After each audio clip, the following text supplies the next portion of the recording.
Bismillah, Assalamualaikum warahmatullahi wabarakatuh. Alhamdulillahillazi arsala rasulahu bilhuda wa dinil haq liyusirahu ala dini kullih wa kafa billahi syahida. Asyhadu an la ilaha illallah wahdahu la syarikalah wa asyhadu anna Muhammadan abduhu wa rasuluh. Allahumma sholli ala Muhammad wa ala alihi wa sahbihi wa sallim ajma'in, amma ba'd. Ya ayyuhallazina amanu taqullaha haqqa tuqatih wa la tamutunna illa wa antum muslimun. Sahabat fillah yang dirahmati Allah Subhanahu wa taala, pada kesempatan kali ini kita akan membicarakan tema mengenai Palestina. Sahabat fillah yang dirahmati Allah Subhanahu wa taala, Palestina ini adalah urusan kaum muslimin. Saat ini kita hidup di dalam kedamaian dan bisa menikmati kelezatan ibadah. Tapi saudara-saudara kita di Palestina menderita. Setelah digempur oleh rudal-rudal Israel, ribuan kaum muslimin kehilangan tempat tinggal mereka. Mereka tidur beratapkan langit, ratusan orang, bahkan ribuan orang mati syahid dan ribuan lainnya terluka. Sahabat fillah yang dirahmati Allah Subhanahu wa taala, tergetarkah hati kita melihat penderitaan mereka? Atau kita tak peduli dengan nasib mereka dengan mengatakan bahwa Palestina bukanlah urusan kita sebagai kaum muslimin. Sahabat fillah yang dirahmati Allah Subhanahu wa taala, kita harus mengetahui bahwa Zionis laknatullah ini adalah sebagai penjajah Palestina. Bangsa Yahudi bukanlah penduduk asli Palestina. Ya, mereka adalah penjajah yang baru datang ke bumi Palestina sekitar 100 tahun yang lalu. Mereka bisa masuk ke Palestina atas restu dan perlindungan dari Inggris. Di balik Inggris ada para pengusaha kaya Yahudi yang memiliki lobi-lobi. Sahabat fillah yang dirahmati Allah Subhanahu wa taala, Israel didirikan untuk melemahkan dunia Islam dengan menciptakan konflik berkepanjangan di Timur Tengah. Hal itu dilakukan secara sistematis. Tokoh Yahudi Theodor Herzl pernah membujuk dan menyuap Khalifah Sultan Abdul Hamid II, pemimpin kaum muslim sedunia saat itu, dengan uang 150 juta pound sterling atau setara dengan 3 triliun rupiah untuk mendapatkan tanah Palestina. Sultan Abdul Hamid II menolak dengan tegas. Ia berkata, "Aku tidak dapat memberikan walau sejengkal dari tanah ini Palestina, karena ia bukan milikku. Ia adalah hak umat Islam. Umat Islam telah berjihad di bumi ini. Mereka telah membasahi tanahnya dengan darah-darah mereka." Ya, karena tidak berhasil menyuap Sultan Abdul Hamid II, maka pemerintah Inggris dan Yahudi bekerja sama untuk meruntuhkan Khilafah Utsmaniyah beberapa tahun kemudian. Setelah itu, Yahudi pun berbondong-bondong mendatangi Palestina, merampas tanahnya sambil membunuhi warganya. Akhirnya pada tahun 14 Mei, pada tanggal 14 Mei 1948, maka berdirilah negara Israel. Sahabat fillah yang dirahmati Allah Subhanahu wa taala, perlu kita ketahui bersama apa saja keutamaan negeri Palestina. Palestina adalah negeri yang tidak bisa dipisahkan dengan ajaran Islam. Syam yang di dalamnya termasuk Palestina adalah sebuah negeri yang diberkahi dan disucikan Allah Subhanahu wa taala. Allah Subhanahu wa taala berfirman, "Wa najjaynahu wa lutan ilal ardil lati barakna fihal lil alamin." Kami menyelamatkan dia Ibrahim dan Lut ke sebuah negeri yang telah kami berkahi untuk seluruh alam. Ya, yang dimaksud dalam Quran surah Al-Anbiya ayat 71 ini adalah negeri Syam. Rasulullah SAW juga memberikan banyak pujian pada negeri Syam. Nabi SAW bersabda, "Keberuntungan bagi penduduk Syam." Kami bertanya, "Karena apa wahai Rasulullah?" Beliau menjawab, "Karena para malaikat membentangkan sayap-sayapnya kepada mereka penduduk Syam." Hadis riwayat At-Tirmizi. Kemudian yang berikutnya, keutamaan Palestina. Di Palestina itu, sahabat sekalian, terdapat Masjidil Aqsa. Inilah kiblat pertama kaum muslim dan tempat singgah perjalanan dalam Isra Mi'raj Nabi SAW. Wilayah di sekitarnya adalah juga tempat yang Allah berkahi.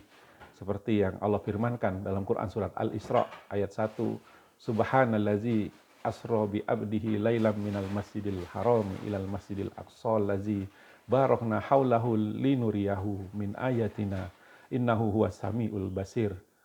Maha suci Allah yang telah memperjalankan hambanya pada suatu malam dari Al-Masjidil Haram ke Masjidil Aqsa yang telah kami berkahi sekelilingnya, agar kami perlihatkan kepadanya sebagai tanda-tanda kebesaran kami.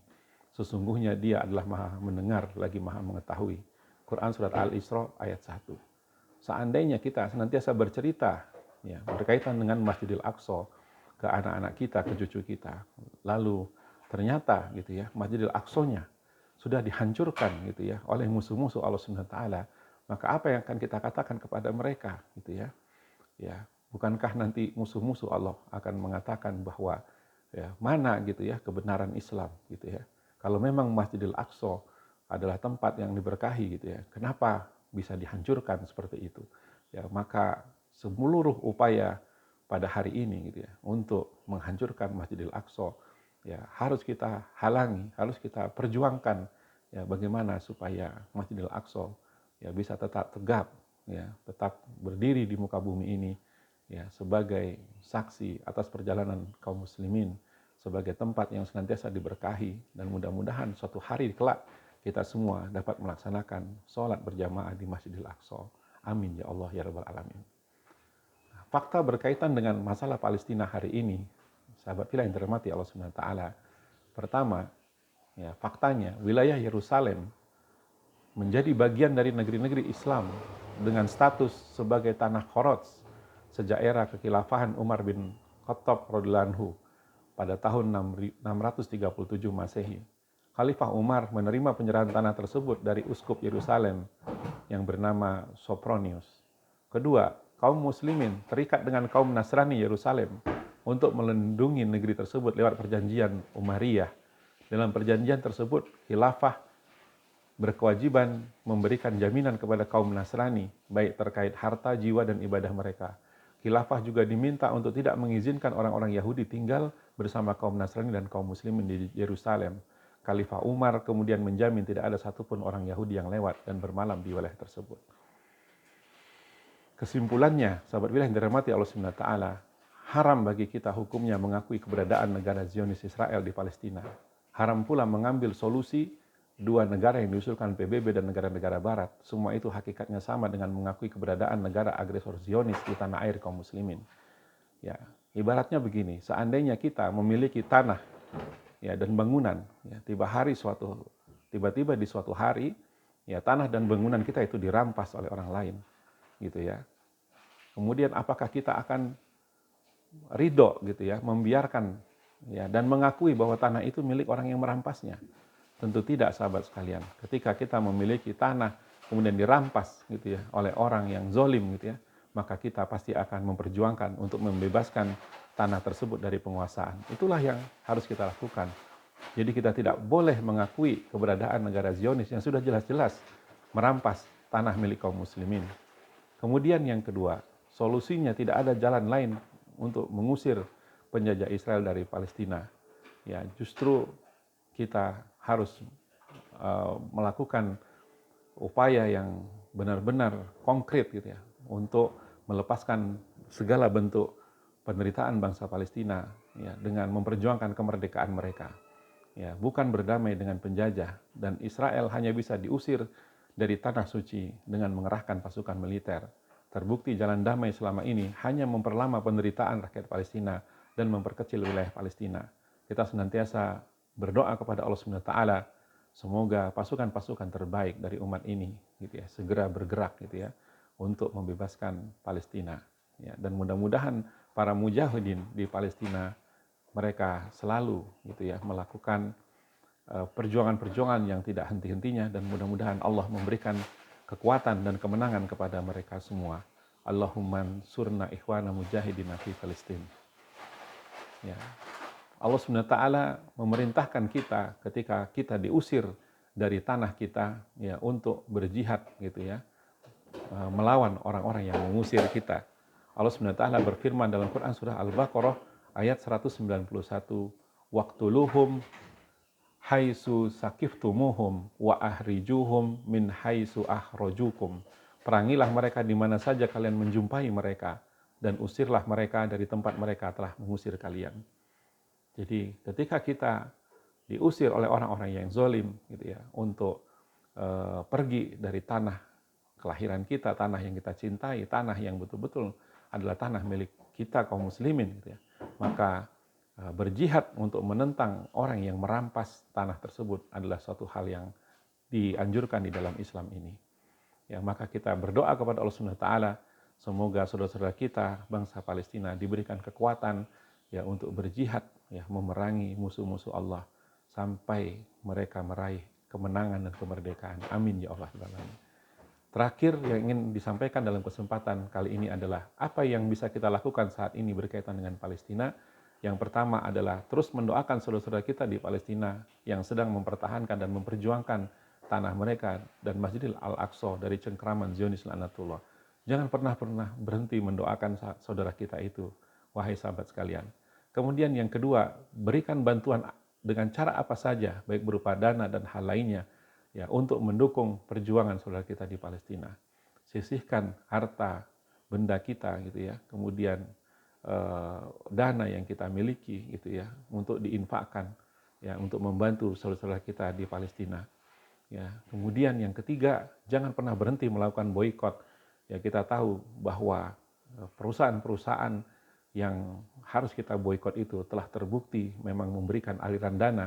Itulah yang membuat Zionis laknatullah terlihat pongah, terlihat sombong, ya mereka merasa jumawa, gitu ya, bisa menguasai Palestina, gitu ya, karena banyaknya dukungan-dukungan yang mereka peroleh, gitu ya, dari kantong-kantong atau sumber-sumber keuangan mereka. Ketika kaum muslimin membeli produk-produk yang pro pada Zionis, gitu ya, berarti secara tidak langsung dia telah berkontribusi untuk menghancurkan saudara-saudaranya di Palestina. Ya, maka marilah kita terus gitu ya melakukan boikot ini ya sampai nanti sampai Allah memberikan kemenangan kepada saudara kita di Palestina. Kemudian yang terakhir, terus mengusahakan dan mendukung terwujudnya kemerdekaan bagi saudara kita di Palestina. Mari kita dukung terus Palestina merdeka gitu ya, dan ini adalah solusi ya satu-satunya untuk menyelesaikan masalah di Palestina. Ketika Palestina betul-betul menjadi sebuah negara yang merdeka dan berdaulat, ya maka tidak ada lagi penjajahan di bumi Palestina. Semoga Allah SWT memberikan kemenangan kepada saudara-saudara kita di Palestina. Semoga Allah SWT memberikan kemuliaan kepada kaum muslimin di seluruh dunia. Barakallahu fikum wabillahi taufik wal hidayah. Wassalamualaikum warahmatullahi wabarakatuh.